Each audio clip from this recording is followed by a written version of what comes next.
దేవునికి స్తోత్రం, హల్లెలూయా. దేవునికి మహిమలు అకాప్రియా దేవుని బిడ్డారా.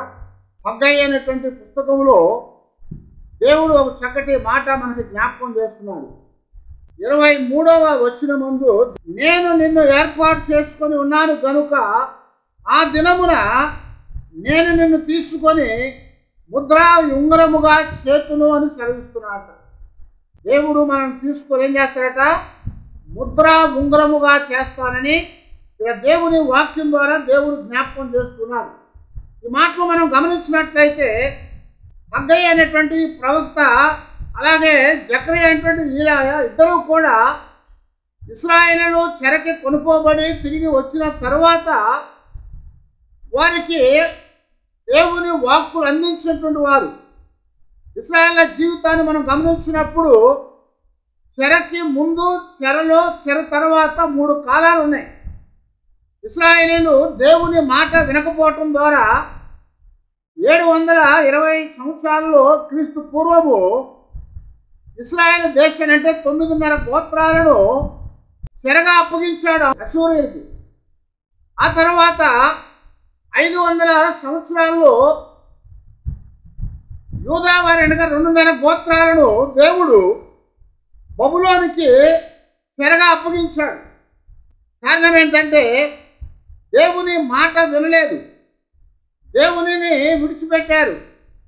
దేవుని విడిచిపెట్టి దైవ సంబంధము కానటువంటి దేవునికి అసహ్యమైనటువంటి అనేకమైనటువంటి అన్య దేవతలకు వారు పూజించటము ప్రారంభించారు.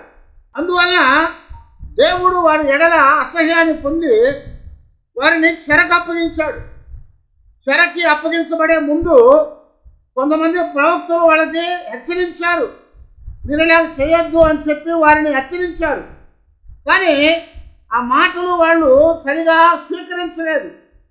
వాటిని వారు స్వీకరించకపోవటం వల్ల దేవుని యొక్క సన్నిధిలో దేవుడు వాళ్ళని విడిచిపెట్టేసి చెరగా అప్పగించినప్పుడు ఆ చెరలో కూడా దేవుడు వాళ్ళ ద్వారా మాట్లాడారు. ఆ తర్వాత చెరలో నుంచి దేవుడు వారిని విమోచించాడు. ఎలాగంటే పర్షియా రాజు అయినటువంటి కోరేషు ద్వారా దేవుడు ఒక ఆజ్ఞ అప్పగించాడు. ఇశ్రాయేలీయులు లేదా అన్ని జనాంగమైనటువంటి వారంటే మా దేశానికి బానిసలుగా వచ్చిన వారందరూ కూడా ఎవరైనా వెనక్కి తిరిగి వెళ్ళిపోవాలని ఇష్టంగా ఉన్నట్లయితే వారందరూ కూడా తిరిగి వెళ్ళి వారి వారి దేవతలను దేవుళ్ళను వారు ఆ దేవాలయాన్ని కట్టుకోమని చెప్పి ఆజ్ఞ ఇచ్చాడు. ఆ ఆజ్ఞ ఇవ్వబడినప్పుడు మొట్టమొదటగా జెరుబ్బబేలు అనేటువంటి ఆ వ్యక్తి ద్వారా మొదటి సమూహాన్ని బబులోను నుంచి ఇశ్రాయేల్ దేశానికి తీసుకురావడం జరిగింది. వారు వచ్చినప్పుడు దేవుడు వారితో మాట్లాడుతున్నటువంటి మాటలు మనకి ఇక్కడ దేవుడు జ్ఞాపకం చేస్తున్నాడు అన్నమాట. ఈ జెరుబ్బబేలు ఎవరయ్యా అని మనం గమనించినట్లయితే ఈ జెరుబ్బబేలు అప్పుడు ఆ యెరూషలేములో గవర్నర్గా ఉన్నటువంటి వాడు. బబులోను రాజు ఆయన్ని గవర్నర్గా నియమించాడు. ఎందుకు నియమించాడయ్యా అంటే యూదా రాజుల్లో ఆఖరి వాడైనటువంటి వాడు ఎవరు అంటే యెహోయాకీము అనేటువంటి వాడు. యెహోయాకీము అనేటువంటి ఉన్నారు. వారిద్దరూ తండ్రి కుమారుడు.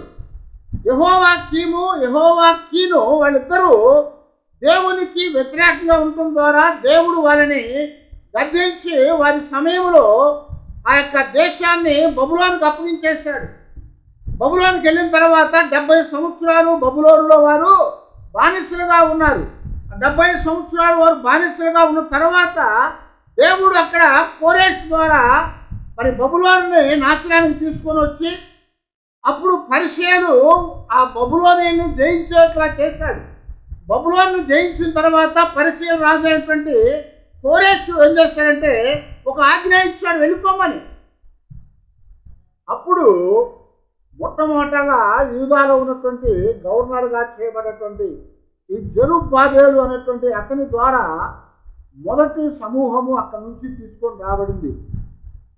అయితే ఆ సమూహము ఏమైందయ్యా అంటే ఇప్పుడు దావీదు కట్టిన పట్టణము, సొలొమోను కట్టిన దేవాలయము 400 సంవత్సరాల తర్వాత నాశనం చేయబడిపోయింది.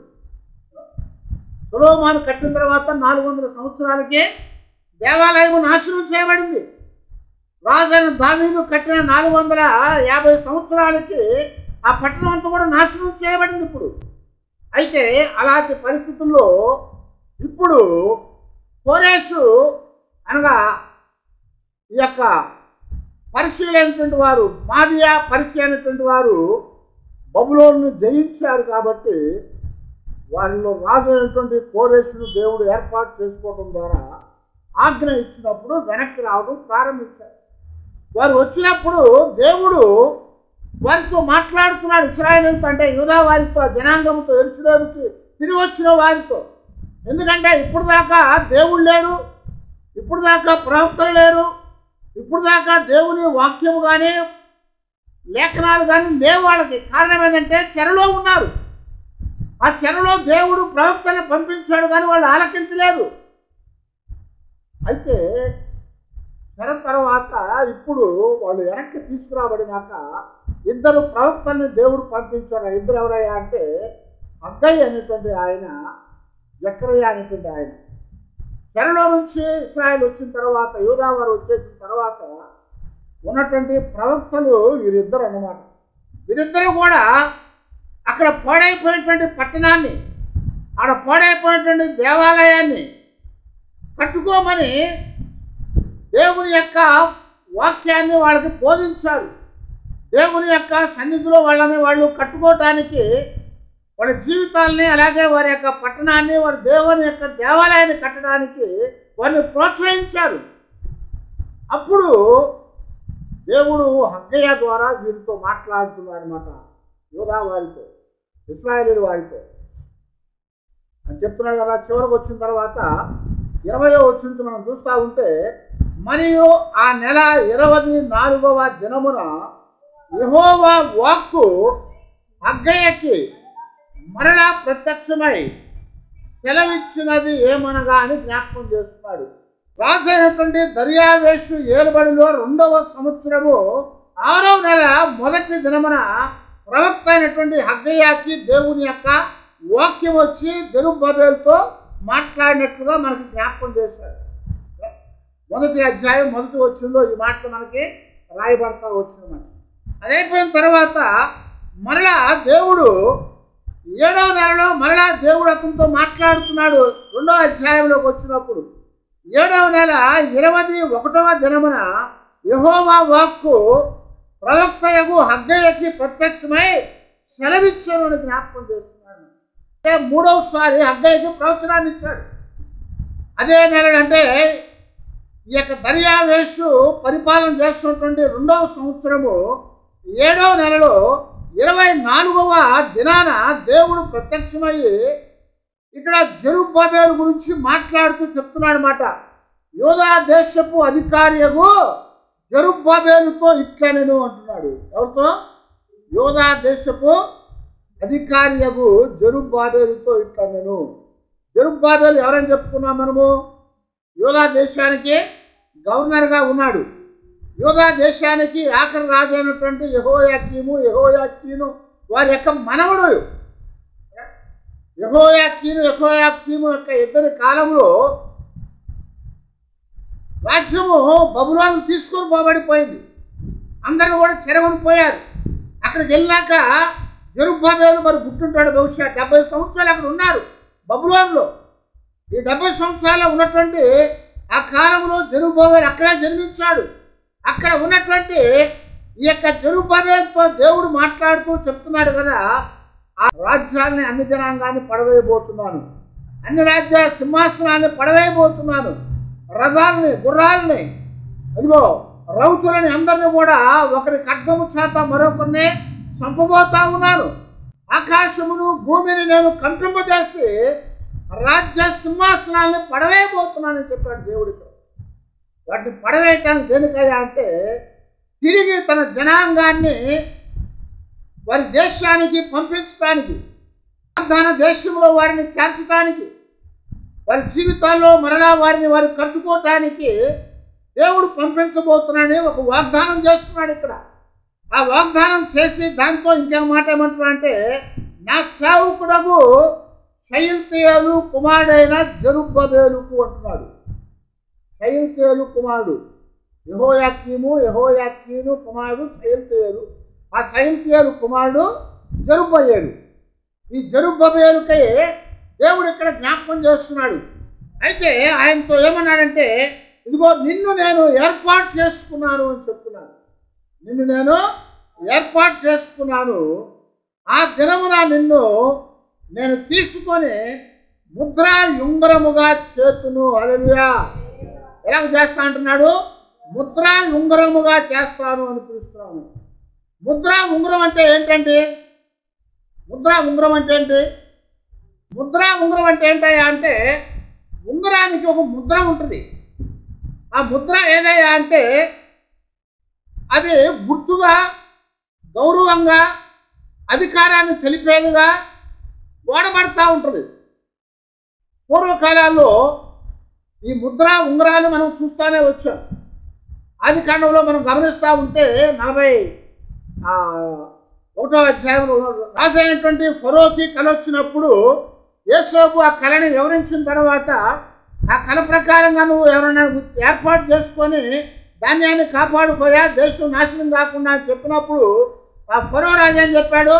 నీకంటే దేవదూత ఆత్మ కలిగిన వాడు, జ్ఞానం కలిగిన వాడు ఎవడున్నాడయ్యా అని చెప్పి యోసేపుని ఫరో తర్వాత రెండవ రాజుగా ఏర్పాటు చేశాడు. రెండో రాజుగా ఏర్పాటు చేసి ఏం చేశాడు ఆయన? తన రెండో గుర్రం మీద, రథం మీద ఎక్కించి తన గుర్రాలను దాన్ని కట్టించి తన వస్త్రాన్ని గడిగించి ఆ యొక్క చేతుకున్న ముద్ర ఉంగరాన్ని తీసి యోసేపుకి పెట్టాడని రాస్తున్నాడు బైబిల్లో. ఎందుకు పెట్టాడు యోసేపుకి? అది ముద్రా ఉంగరం అంటే అధికారాన్ని చూపించేది, గౌరవాన్ని చూపించేది, అది పవర్ను చూపించేది, శక్తిని చూపించేది. కాబట్టి ఆ ఉంగరం తీసి అందరి ఎదుట ఫరో యోసేపు చేతికి పెట్టి తన రెండో గుర్రం మీద, రథం మీద ఎక్కించి ఊరంతా కూడా ఊరేగించి అందరికి కూడా తెలియజేశాడు, ఇదిగో యోసేపు ఐగుప్తుకి రాజు అయి ఉన్నాడు, సింహాసనం తప్ప సమస్తము కూడా ఆయనవే అని చెప్పాడు. నాకు ఈ కుర్చీ ఒక తీరా బాబు చాలు, మొత్తం నువ్వే ఏలుబడి చేయమని చెప్పాడు యోసేపు. ఎందుకని ఆ ఉంగరం ఇచ్చాడు కాబట్టి ఆ యోసేపే ఏలుబడి చేయాలి. అందుకనే అధికారంతో కూడినటువంటి ఉంగరం అని జ్ఞాపకం చేస్తున్నాడు. ఎస్తేరు కాలంలో కూడా ఏం చేయబడుతుంది? ఎస్తేరు యొక్క రాజు అయినటువంటి ఆ యొక్క అహష్వేరోషు ఏం చేశాడు? ఆ ఉంగరాన్ని తీసి హామానికి ఇచ్చాడు కదా. హామానికి ఇచ్చాడు. ఎందుకు? అధికారం ఇచ్చాడు అతనికి. ఆ ఉంగరం తీసుకొని ఏం చేశాడు? వాడు తాకీదులు రాసి ఆ తాకీదుల మీద ఆ ముద్ర వేశాడు. మనకి ఇప్పుడు ముద్ర ఉంగరం అంటే తెలియదు కానీ సీల్ అంటారు కదా. సీల్ అంటే ఏంటి? గవర్నమెంట్ వాళ్ళు వేసేటువంటి సీలు, ముద్ర అండి. ప్రభుత్వం వాళ్ళు ఏదైనా సీల్ చేశారనుకోండి, ఏం చేస్తారు?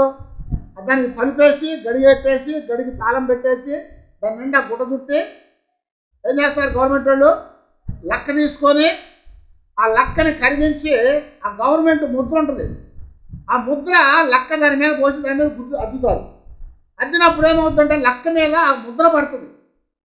కాబట్టి ఆ ముద్ర ఎవడు కూడా తొలగించడానికి వీల్లేదు. మరలా ఎవడైతే ముద్ర వేశాడో వాడే తొలగించాలి.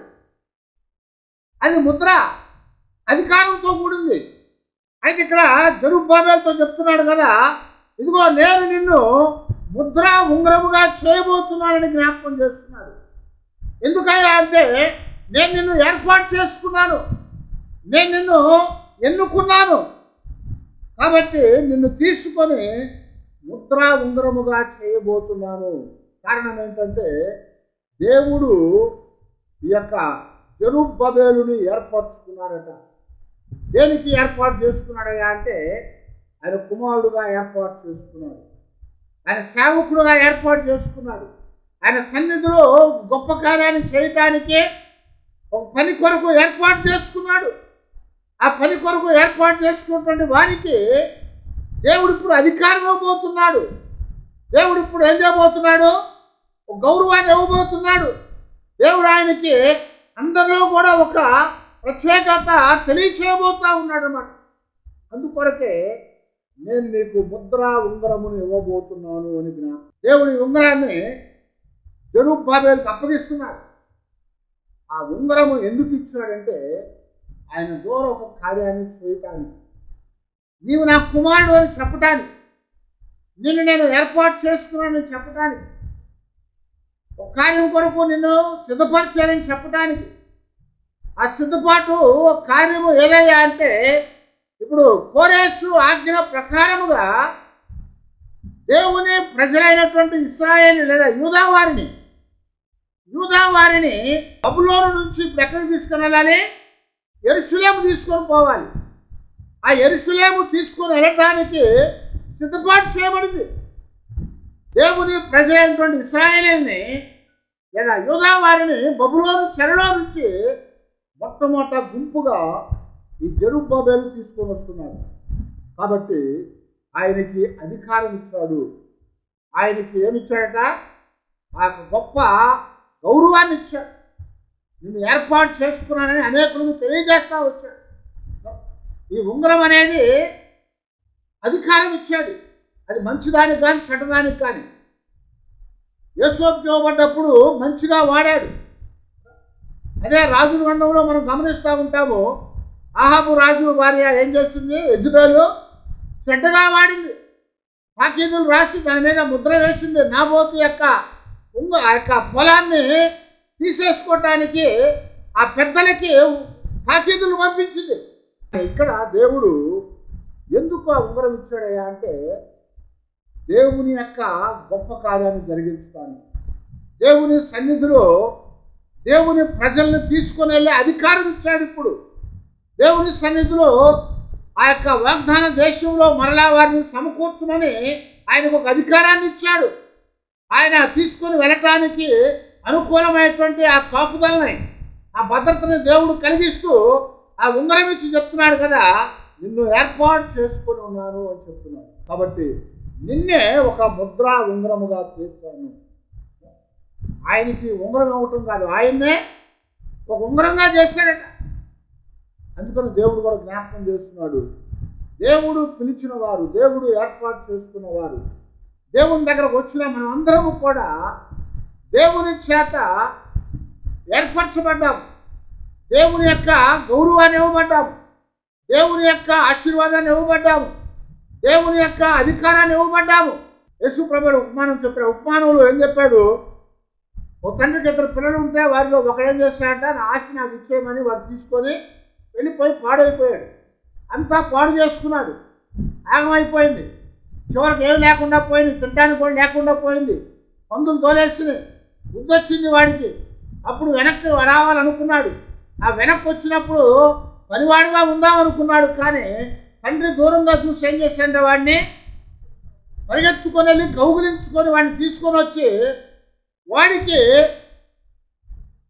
క్షౌరం చేయించి, స్నానం చేయించి, వాడికి కొత్త బట్టలు కట్టి, వాడికి ఒక ఉంగరాన్ని పెట్టి, వాడికి చెప్పులు తొలగించి ఏం చెప్తున్నాడు? ఇదిగో వీడు నా కుమారుడు చనిపోయాడు, ఇప్పుడు తిరిగి బ్రతికాడు, వీడు తప్పిపోయాడు, ఇప్పుడు దొరికాడు అని వాడికి ఒక ఉంగరం పెట్టబడింది. ఆ ఉంగరం దేని గుర్తుగా ఉంది? తిరిగి అతనికి ఇచ్చిన అధికారం గుర్తుగా ఉంది. వాడు వాస్తవానికి ఏమనుకొని వచ్చాడు? తన తండ్రి ఇంటిలో అనేక మంది పనివాళ్ళు ఉన్నారు కదా, అనేక మంది పనివాళ్ళు ఉన్నారు కనుక నేను ఇక్కడ పందులతో తోసేయబడి ఆకలికి చచ్చిపోయా కంటే తండ్రి దగ్గరికి వెళ్ళి పనివాడుగా ఉంటూ మేలు అనుకొని వచ్చాడు. వాడు తండ్రి దగ్గర పనివాడుగా ఉంటూ మేలు అనుకొని వచ్చాడు. కానీ వాడిని పనివాడుగా ఉంచాడా? లేదు. ఏం చేశాడు? వాడికి అధికారాన్ని ఇచ్చాడు. పోగొట్టుకున్న కుమారత్వాన్ని ఇచ్చాడు. వాడి జీవితంలో మరలా వాడికి ఆ గౌరవాన్ని ఇచ్చాడు. వాడికి పోయిన సమస్తాన్ని కూడా తిరిగి అప్పగించి ఒక విందు చేసి చెప్తున్నాడు, ఇదిగో వీడు నా కుమారుడు తప్పిపోయాడు, దొరికాడు, వీడు నా కుమారుడు చనిపోయాడు, తిరిగి బ్రతికాడని చెప్పాడు. ఆ పెద్ద కుమారుడు ఇంటికి వచ్చాడు సాయంకాలం పొలం నుంచి. వాడు రాగానే వాడు అంటున్నాడు, ఇదంతా చూసి ఏంటి ఇంటి దగ్గర ఏది గందరగోళం అయిపోతా ఉంది, ఆ టెంట్లు ఏంది, ఆ జనం ఏంటి, ఆ వాసనలు ఏంటి అనుకున్నాడు. బహుశా దూరం నుంచి వస్తా కదా. అయితే అవన్నీ చూడంగానే జనం చెప్పారు కదా, అయ్యా మీ ఇంటి దగ్గర విందు జరుగుతూ ఉంది, మీ తమ్ముడు చచ్చిపోయి బతికాడంట అని చెప్తున్నాడు. వాడి గబగబా ఇంటికి వచ్చాడు. ఇంటికి వచ్చిన తర్వాత చూడంగానే ఏమైంది, ఎప్పుడో వెళ్ళిపోయి వాటర్ తీసుకొని పాడైపోయినటువంటి వాడిని చూసి ఆశ్చర్యపడిపోయాడు. వాడంతా పోగొట్టుకొని వచ్చాడు. వాడు పోగొట్టుకొని వచ్చినప్పుడు వాడి దగ్గర ఏమీ లేకుండా ఉంది. అయితే ఇప్పుడు ఏం చేస్తాడు, తండ్రి వాడిని పిలిచి దగ్గరికి, ఏదో నీ తమ్ముడు నానా, వాడు తప్పిపోయాడు కదా, దొరికేసాడు, ఇప్పుడు వాడు చచ్చిపోయాడు, ఇప్పుడు తిరిగి బ్రతికాడయ్యా అని వాడికి చెప్తూ ఆ గౌరవాన్ని, కుమారత్వాన్ని మరలా వాడికి ఇచ్చానని చెప్తుంటే పెద్దవాడికి చాలా కోపం వచ్చేసింది.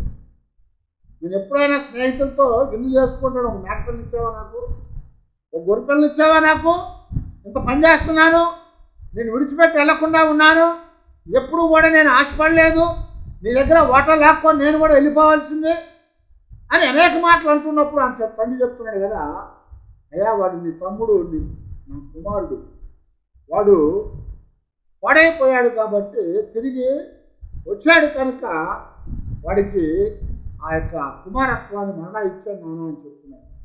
అలాగే ఇక్కడ మనల్ని కూడా దేవుడు పిలిచి ఏం చేస్తున్నాడట, కుమారత్వాన్ని ఇచ్చాడు. ఆదాము తప్పిపోయాడు, ఆదాము చెడిపోయాడు, పాడైపోయి చనిపోయాడు. అయితే మనమందరం కూడా ఆదాము సంతానం అని పిలువబడుతున్నాము. ఆ యొక్క చనిపోయి పాడైపోయిన ఆదాము సంతానమైన మనందరినీ కూడా దేవుడు మళ్ళా పిలుచుకున్నాడు, ఏర్పాటు చేసుకున్నాడు.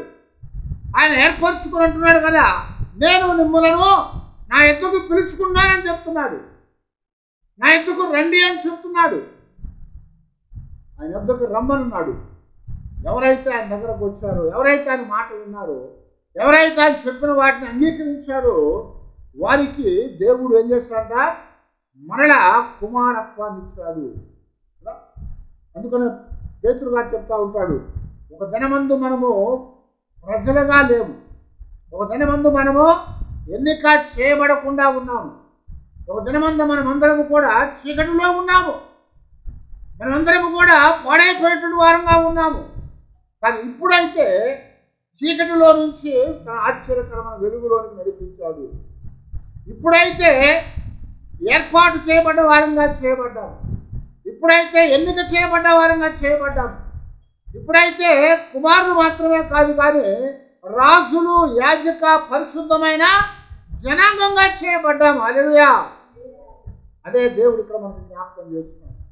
నశించిపోయి పాడైపోయి దేనికి పనికిరాని స్థితిలోకి వెళ్ళిపోయేటువంటి మనందరిని కూడా దేవుడు పిలిచి ఆయన యొక్క ముద్ర ఉంగరముగా చేసుకుని ఉన్నాను అని జ్ఞాపకం చేస్తున్నాడు. జెరుబ్బాబెలుతో చెప్తున్నాడు, ఇదిగో నిన్ను నేను ముద్ర ఉంగరముగా చేస్తాను, ఎందుకంటే నిన్ను ప్రేమించాను కనుక, ఎందుకంటే నిన్ను ఏర్పాటు చేసుకున్నాను కనుక, ఎందుకంటే నిన్ను నియమించాను కనుక, ఎందుకంటే నీ జీవితంలో నీకు ద్వారా ఒక కార్యాన్ని చేయటానికి ఇష్టపడ్డాను కనుక దేవుడు మనల్ని కూడా అలాగే పిలిచి ఆయన యొక్క సన్నిధిలో మన జీవితాల్లో ఒక కార్యం కొరకు మనలను ఆయన ముద్ర ఉంగరముగా చేసుకోవటానికి ఆయన ఇష్టపడేవాడుగా ఉన్నాడు. అందుకొరకే ఇక్కడ ఆయన జ్ఞాపకం చేస్తున్నాడు, అన్యజనుల రాజ్యంలో నుంచి కూడా కదిలించబోతా ఉన్నాను. ఎందుకనంటే వాటన్నిటి కూడా నేను పడవేయబోతా ఉన్నాను, ఎక్కడెక్కడ ఉన్న ఇశ్రాయేలు అందరూ కూడా నేను తీసుకురాబోతా ఉన్నాను. మొట్టమొదట జెరుబ్బాబెలు ద్వారా దేవుడు ఆ ఇశ్రాయేలును మొట్టమొదట వాగ్దాన దేశమైన కనానులోనికి తీసుకొని వచ్చాడు. ఆ తర్వాత ఎజ్రా, నెహెమ్యాల ద్వారా 3 గుంపులు తీసుకొని వచ్చాడు. వారికి తీసుకొని వచ్చిన తర్వాత వారికి ఒక పని అప్పగించాడు. ఏం పని అయ్యా అంటే, జెరుబ్బాబెలు వచ్చినాక ఏం చెప్పాడంటే ఆ మందిరాన్ని కట్టుకోమని చెప్పాడు. దేవుని యొక్క ఇల్లు, దేవుని యొక్క నివాసము, దానిని మీరు కట్టుకోండి అని చెప్పాడు దేవుడు. అది కట్టుకోమని చెప్తే వీళ్ళు ఏం చేశారయ్యా అంటే, దేవుడు తెచ్చిన దానిని విడిచిపెట్టి, దేవుడు వాళ్ళని తీసుకొని వచ్చినప్పుడు వాళ్ళని విడిచిపెట్టి దాన్ని మర్చిపోయి వాళ్ళు ఏం చేసుకున్నారట, వారు దేవుని యొక్క ఇంటిని సరిచేయకుండా, శుభ్రం చేయకుండా వాళ్ళ ఇల్లు కట్టుకుంటున్నారట. వాళ్ళు భవనాలను ఏర్పాటు చేసుకుంటున్నారట. వాళ్ళు దేవుని యొక్క సంబంధమైన దాన్ని విడిచిపెట్టేసి వాళ్ళు అక్కర్ల కొలది వాళ్ళు ఏర్పాటు చేసుకుంటున్నారట.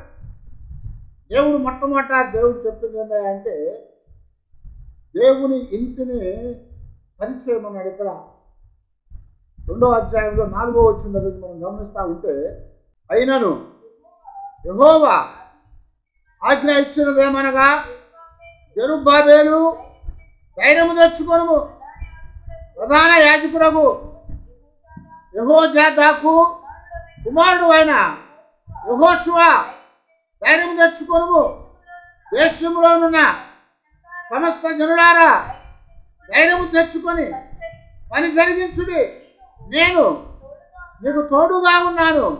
ఇదే సైన్యములకు అధిపతియగు యెహోవా వాక్కు.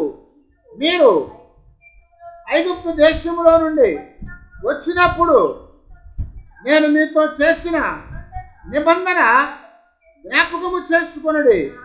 నా ఆత్మ మీ మధ్యన ఉన్నది కనుక మీరు భయపడకూడదు. హల్లెలూయా. ఏం చెప్తున్నా అండి? ఇక్కడ జెరుబ్బాబెలుతో చెప్తున్నాడు దేవుడు, ధైర్యం తెచ్చుకో. అలాగే ప్రధాన యాజకుడైనటువంటి యెహోజాదాకు కుమారుడైనటువంటి యెహోషువతో చెప్తున్నాడు, ధైర్యం తెచ్చుకో. ఎందుకంటే మీరు ధైర్యం తెచ్చుకొని పనిని జరిగించండి, దేవాలయాన్ని కట్టండి. బబులోను రాజు అయినటువంటి నెబుకద్నెజరు ద్వారా ఆ సమస్తము కూడా పాడు చేయబడిపోయింది. అందులో ఉన్న సొలొమోను కట్టిన ఆ బంగారం అంతా కూడా దోచుకొని వెళ్ళిపోయాడు. ఆ తర్వాత నెబుకద్నెజరు కుమారుడైనటువంటి బెల్షాజరు వచ్చి ఆయన కొంతెత్తుకొని వెళ్ళిపోయాడు. ఇప్పుడు చివరికి దేవాలయము పాడైపోయింది, పట్టణము పాడైపోయింది. కనుక దేవుడు జెరుబ్బాబెలుతోనూ అలాగే యాజకుడైనటువంటి యెహోషువతో మీరు ధైర్యం తెచ్చుకొని పని చేయండి. ఏం పని చేయమన్నాడు? మందిరాన్ని మీరు కట్టండి, మందిరాన్ని మీరు కట్టండి అని చెప్తున్నాడు. దేవుని యొక్క ఇంటిని మీరు మొదటగా ఏర్పాటు చేయండి. అయితే వాళ్ళు ఏం చేశారట? వాళ్ళు దేవుని యొక్క మాట ఆలకించకుండా వారు చేసిన పని ఏంటంటే మందిరాన్ని కట్టకుండా, దేవుని యొక్క సన్నిధిలోకి రాకుండా వారు మిద్దెలు కట్టుకుంటున్నారు. 1వ అధ్యాయంలో 3వ వచనం చూడండి. అందుకు యెహోవా వాక్కు ప్రత్యక్షమై ప్రవక్తయగు హగ్గయి ద్వారా సెలవిచ్చినదేమనగా, ఈ మందిరము పాడై ఉండగా మీరు సరంబి వేసిన ఇళ్లలో నివసించుటకు ఇది సమయమా? కాబట్టి సైన్యములకు అధిపతియగు యెహోవా సెలవిచ్చినదేమనగా మీ ప్రవర్తన గూర్చి ఆలోచించుకొనుడి. ఏమన్నాడు? దేవుని మందిరము పాడైపోయి ఉండగా మీరు సరంబి వేసిన ఇళ్లలో నివసించుట ఇది సమయమా అంటున్నారు. వాళ్ళు వచ్చి ఏం చేస్తున్నారట? ఆ పెద్ద పెద్ద ముద్దులు తెచ్చుకున్నారు, ఇల్లు కట్టుకుంటున్నారు. అయితే మొట్టమొదట దేవుడు ఎందుకు వాళ్ళని ఏర్పాటు చేసి తీసుకుని వచ్చాడయ్యా అంటే దేవుని మందిరాన్ని కట్టడానికి. ఇప్పుడు దాకా దేవుడు లేడు కాబట్టి, దేవుని యొక్క ఆరాధన స్థలము లేదు కనుక దేవుడు వాళ్ళతో చెప్తున్నాడు, మిమ్మల్ని తీసుకుని వెళ్తున్నాను, మీరు అక్కడికి వెళ్ళి ఏం చేయాలి? మందిరాన్ని కట్టండి, దేవుని ఆరాధన స్థలాన్ని కట్టండి అని చెప్తున్నారు. దేవుని యొక్క ఆరాధన స్థలాన్ని కట్టండి, దేవుని యొక్క నివాసాన్ని మీరు కట్టండి. ఎందుకంటే దేవుడు మనతో ఉండాలి, మన మధ్యలో ఉండాలి అని జ్ఞాపకం చేస్తున్నాడు. అదే ఇక్కడ జెరుబ్బాబెలుతో యెహోషువతో దేవుడు చెప్పాడేమని, ఐగుప్తులో నుండి మీరు వచ్చినప్పుడు నేను మీతో కూడా ఉన్నాను అని చెప్తున్నారు.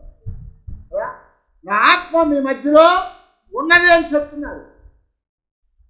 ఐగుప్తులో నుంచి వచ్చినప్పుడు ఎవరున్నారు? వాళ్ళతో దేవుడున్నాడు.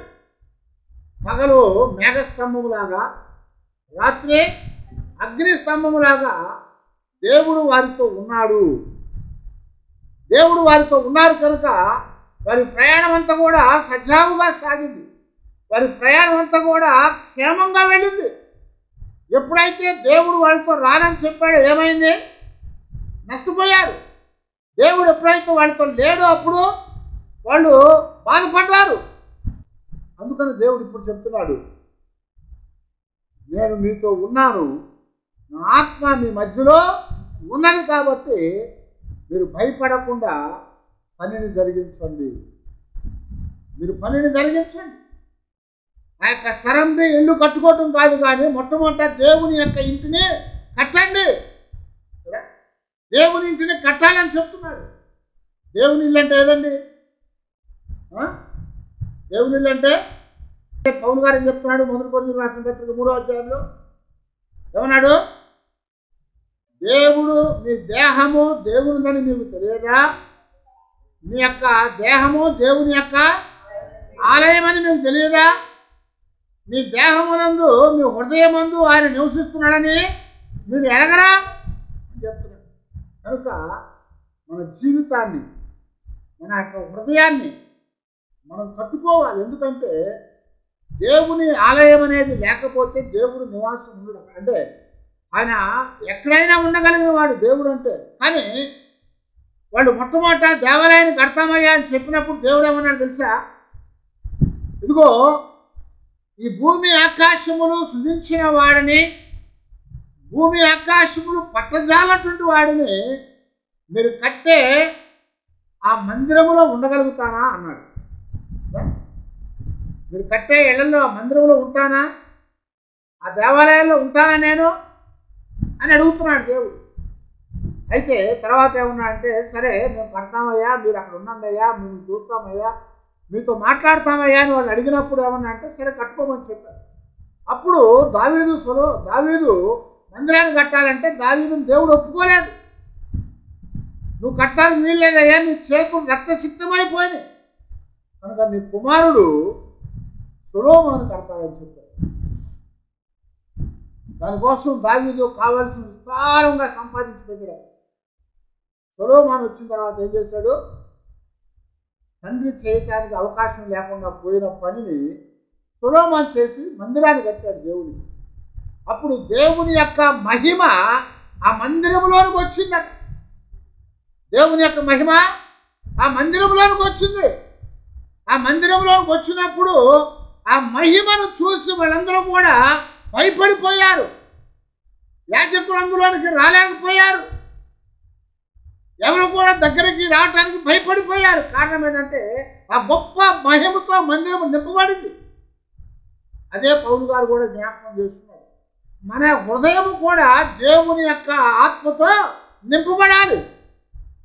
మన హృదయం దేవుని ఆత్మతో నింపబడినప్పుడు శారీరక సంబంధమైనది ఏది కూడా అక్కడికి రావటానికి అవకాశము ఉండదని చెప్పాడు.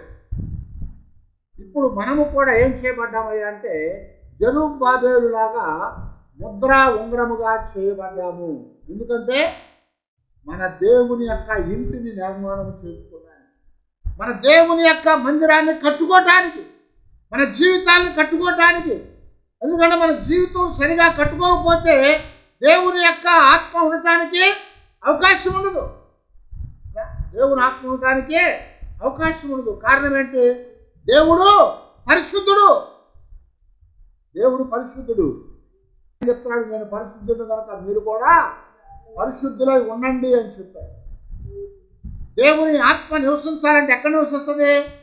పరిశుద్ధమైన స్థలాల్లోనే ఉంటుంది. అపవిత్రమైన దగ్గర ఉంటుందా?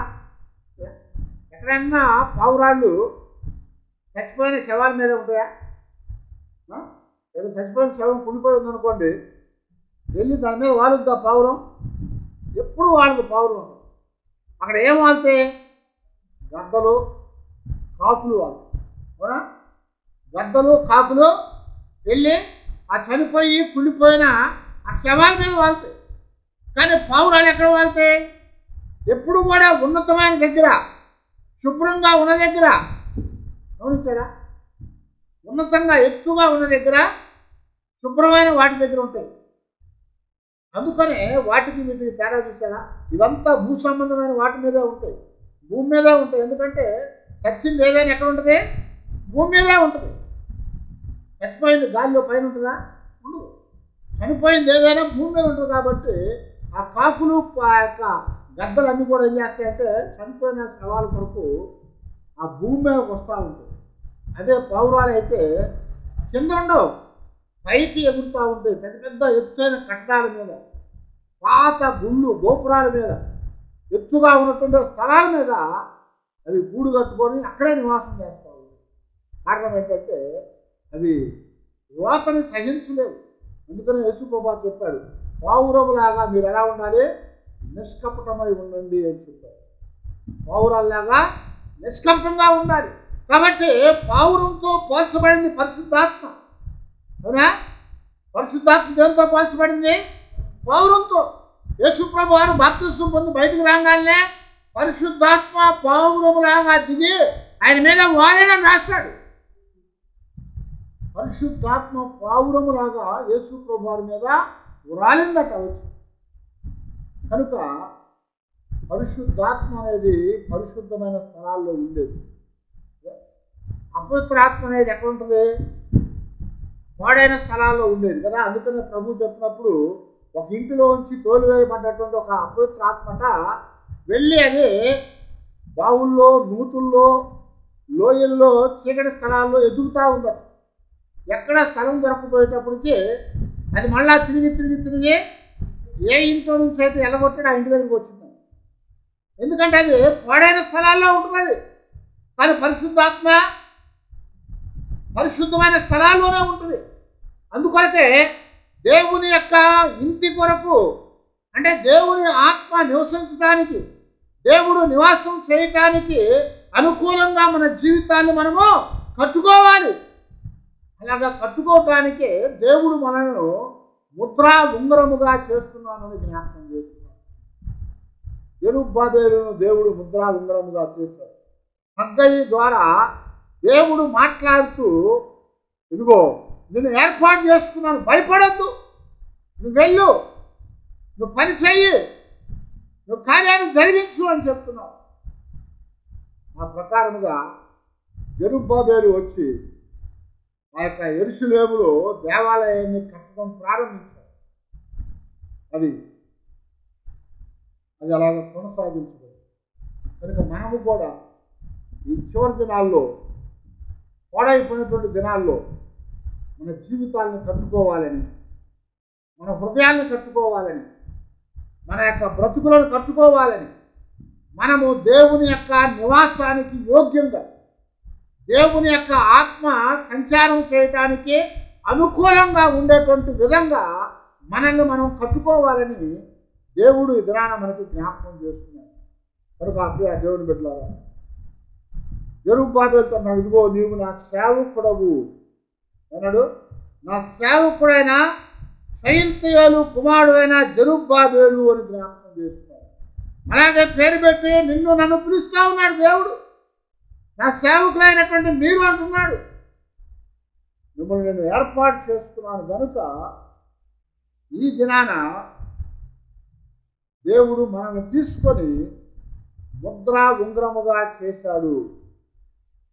ఎందుకంటే ఆయన నివాసము చేయటానికి అనుకూలమైనటువంటి, ఆత్మ సంచారము చేయటానికి అనుకూలమైనటువంటి ఆ పరిశుద్ధమైనటువంటి స్థలాలను నిర్మించాలి. ఆ పరిశుద్ధమైన స్థలాలను బాగు చేయాలని అలాగ చేసి దేవుని ఆత్మ మనలో జీవించేటట్లుగా, దేవుడు మనతో ఉండేటట్లుగా మనము దేవుని యొక్క పిల్లలుగా ఆయనకు అప్పగించుకుందాము. అలాగా దేవుడు నిన్ను నన్ను ముద్రా ఉంగరముగా చేస్తానని సెలవిస్తున్నాడు. కాబట్టి దేవుని యొక్క సన్నిధిలో ఆ తప్పిపోయిన కుమారుణ్ణి తండ్రి ఎలాగా ఆహ్వానించి తిరిగి అధికారం ఇచ్చాడో, తిరిగి గౌరవాన్ని ఇచ్చాడో, తిరిగి భాగాన్ని ఇచ్చాడో, తిరిగి ఆ ప్రత్యేకతనిచ్చాడో, అలాగే మనం ఎంత పడిపోయినా చెడిపోయినా దేవుడు ఆయన దగ్గరకు వచ్చినట్లయితే దేవుడు ఏర్పాటు చేసుకున్నాడు కనుక మనల్ని మరలా శుద్ధి చేసి ఆయన అధికారాన్ని, ఆయన యొక్క ప్రత్యేకతని, ఆయన యొక్క అవకాశాన్ని తిరిగి మా దేవుడు మనకు అనుగ్రహించి మన జీవితాల్లో దేవునితో జీవించేటట్లుగా, దేవుడు మనలో ఉండేటట్లుగా మనలను ముద్రా ఉంగరముగా చేయటానికి ఆయన ఇష్టపడుతున్నాడు కనుక దానికి మనం అప్పగించుకొని దేవుని సన్నిధిలో, దేవా నన్ను కూడా నీ యొక్క ముద్రా ఉంగరముగా చేయి దేవా, అదిగో నిన్ను కట్టుకోవటానికి, నీలో ప్రభా మా జీవితాన్ని కట్టుకోవటానికి, నీవు నివాసం ఉండేటట్లుగా, నీ ఆత్మ సంచారం చేసేటట్లుగా దేవా మా హృదయాలను, మా బ్రతుకులను మేము కట్టుకొని నిన్ను ఆహ్వానించి నీ ద్వారా మా జీవితాలకు మేలు కలగటానికి సహాయం చేయ తండ్రి అని దేవుని దగ్గర ప్రార్థన చేసుకున్నాం. అందరూ కూడా తరలి వచ్చి ప్రార్థన